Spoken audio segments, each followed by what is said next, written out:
since you guys work so hard, when you would have a tour and you do 3 or 4 nights a week, did you ever try or did you actually ever fly home to get those other dates at home and then fly back? Yeah, we try to do that mainly at the Capitol Center. When it was a show at home because people missed us and all that, and they want to see. Of course, people want to see us for the first time. They never came out, and we came back. It was good, but we came back with Salt-N-Pepa, so it was like, so it was cool though. It was a sold out show, of course, and they received us very well. But the highlight of that particular show was "Shake Your Thing" Right. when I came out with Salt-N-Pepa, so that was good. And then with Salt-N-Pepa, Herbie Lovebug, with Herbie in particular, to me, he's one of the most underrated producers in rap. Oh yes, indeed, I agree. I agree. I'm glad you said that because he put in a lot of work and he clearly loved go-go because he sampled it so much. He worked with Yeah. you, etc. So what he came out several years or became famous several years after Curtis Blow. So for you, what did you notice some of the similarities between the two and the differences because of not only who they were, but where rap was and where go-go was at the time? Well, rap was dominating. Rap was dominating the market, and I was glad to be included in that conversation. And that with a successful group like Salt-N-Pepa, and they asked us to join them. You know what I mean? So that made it better. It broadened go-go's horizon as well because a lot of people during that era, when the hip hop hit so hard, all they saw was turntables and about 10 dudes on stage with microphones. No band.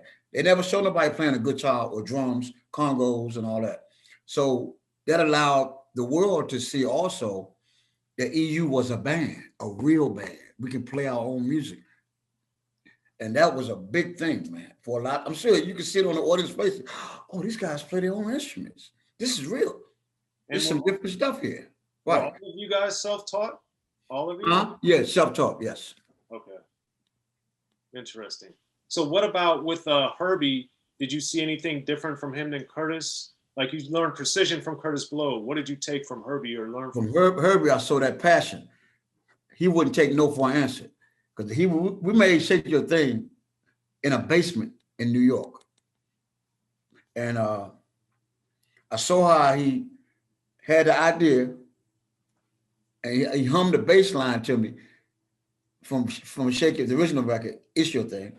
I said, well, that's easy. I got that. But the original key is in E. But we switched the key from E to G. You follow me? And it worked because it complemented their voices. And then I put mine in, shake your thing. Oh, do what you want. There it is. Never knew it was going to be a hit. Straight to the top. You never know, man.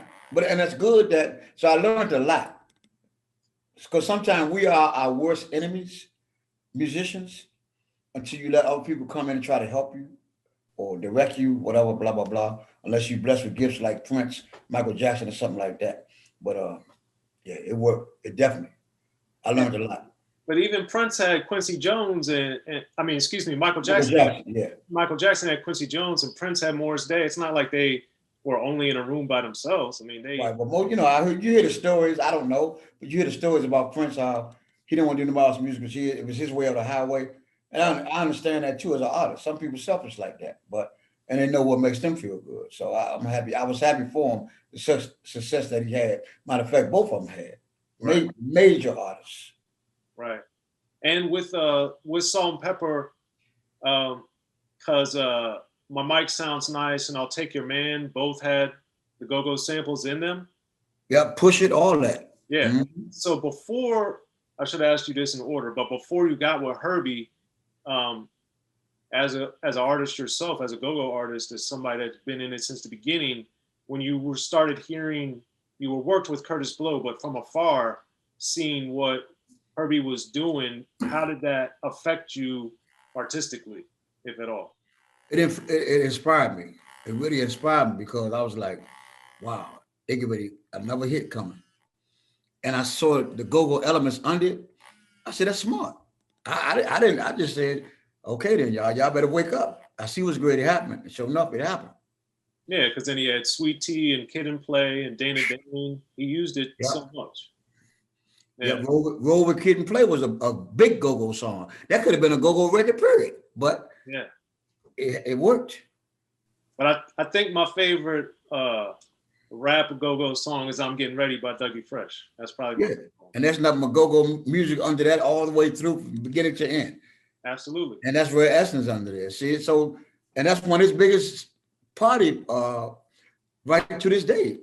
Party Right. favorites. Yeah. Okay. So then with the Rock Your Butt and the EU Freeze and all that coming off of the butt, did that explain the sales difference also and how people were looking at you differently in Maryland, in DC, and Northern Virginia at the time? Did you sell like 2 or 3 times as many, 5 times, or the same, or what? Nah, well, EU Freeze was our first radio-friendly record. We sold like 50,000 units of that Wow. locally, which was a great. That was remember that came out way before the butt. Yeah. So that was a huge success for us locally. Then we put out Rock Your Butt and all that stuff like that. Those were minimal numbers, not close to EU Freeze, because the radio helped EU Freeze become what it was. Right. And it was also a fan favorite for EU fans. And Tino, Lord rest his soul. And it was good. So with the butt, of course, the numbers were it's still being played to this day. So it's like it speaks for itself. 32 years ago. Still being played. Right. So with on the production side too, Curtis Blow, Herbie, but then you and Max Kidd were doing a lot of the production too for your guys' stuff. So what do you think were your strengths and what were Max's strengths as a producer for EU? Well, Max was he was a guy that fight for what he believed in, you know, and he fought so hard for our go-go culture. That's why I always remember him, and I saw what he was trying to do. He was trying to be Barry Gordy, like the Motown sound. This is what's happening. I'm telling you, Max wouldn't take no for an answer. If he said no, he still find a way to get it to the DJs and let them play it. You know what I mean? You got to go through the payola system on the radio station, get people to play your record, stuff like, and you pay them. You know, stuff like that. So I learned, I saw Max and I felt his passion. And that was great. That was great for our culture. And people don't even mention, they don't know who Max Kidd is today. That's amazing. It's amazing. Y'all just don't know history. Now he was involved in a lot of big things for the culture, for the music. So we discussed the Virgin letdown and disappointment. So how did you not allow what happened with Living Large and Cold Kicking It to disrupt, destroy, cause problems, or did it for a few years? Like what was happening as you guys had all this momentum and then it kind of stopped because of Virgin? You said what happened? Well, how did that derail you guys for a year or two? Did it not affect you? Like what was happening after, especially Cold Kicking It, and you had this huge wave and then it kind of, people weren't digging it as much? Yeah, because nothing lasts forever. But you got to take the advantage of opportunity while it's there. But it had you doing a lot of soul searching. One thing I did learn this whole business since long as I've been in music, it's hard to stay at the top. So that was my learning experience. But I gave it everything I had, and still to this day, I still give it everything I got to keep it at least in a friendly mention conversation that I'm still here. I'm still relevant. I'm still valued. So it was a experience that I never forget, and I take it to my grave. Never give up, because you saw what happened with the hit records. You got to try to maintain that. That's my answer. Okay. And since Cold Kicking It was like 1990, what was happening to 94 that kept you so on the road? I was glad that we was on the road because Cold Kicking wasn't doing nothing. Nothing. We had a record, I think I Confess came off there. Another un-EU song. They try to, you can tell it's no EU song, it's no EU music in there, there's no percussion in there. It's like an R&B, not happening. It wasn't EU. And that song right there, that was what I mean. It kind of like killed our flow. It was hard to come back from that. But I kept fighting, and with the help of the Lord, we cracked open again. Bang. Right. Yeah. It's real, man. It's real. Okay. And then, of course, since then, you've been touring, doing so many shows, more music, more performances. But I always am intrigued with go-go in particular because of the pandemic, the muting of D.C., all these different things that have kind of really hurt go-go in a lot of ways. How have you been able to adapt and evolve in the last year or so during the pandemic in particular?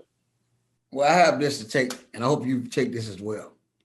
When God is for you, who can be against you?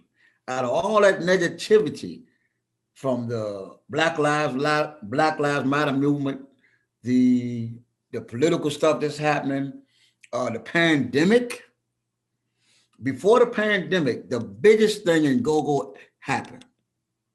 It was in 2019 at the BET Awards.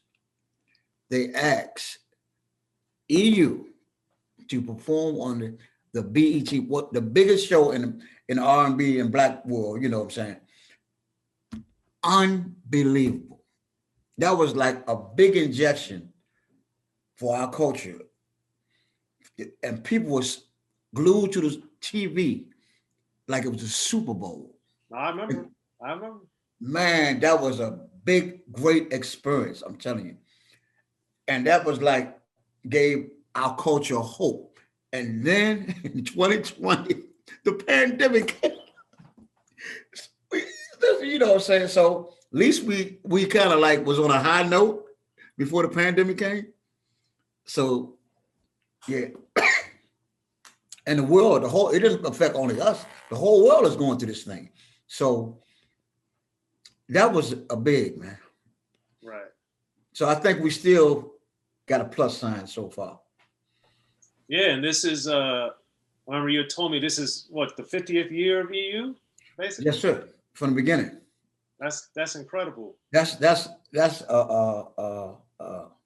nobody but God can do that, man. I never thought I'd be playing music this long, and I still have the same passion that I had 50 years ago. That's incredible. Yeah, that's incredible.